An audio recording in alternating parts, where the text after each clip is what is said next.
ગત 16 એપ્રિલના રોજ રાજકોટના ઇન્દ્રા સર્કલ નજીક રાજકોટ મનપા સંચાલિત સિટી બસ દ્વારા અકસ્માત સર્જવામાં આવ્યો હતો, જેમાં 4 નિર્દોષોના મોત નીપજ્યા હતા।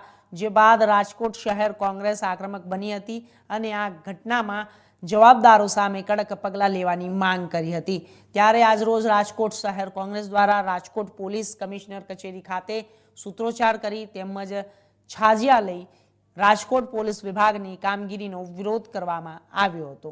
સાથે જ સિટી બસ અકસ્માતની ઘટનામાં જે 4 નિર્દોષોના મોત થયા છે તેના પીડિત પરિવારને ન્યાય મળે અને રાજકોટ પોલીસ વિભાગની ગાંધીગ્રામ પોલીસ દ્વારા આ ઘટનામાં જવાબદાર સિટી બસના ડ્રાઈવર શિશુપાલ રાણાની ધરપકડ કરવામાં આવી છે। તેની સાથે બસ કોન્ટ્રાક્ટ કંપનીના સંચાલકોની પણ ધરપકડ કરવામાં આવે તેવી માંગ કરવામાં આવી છે।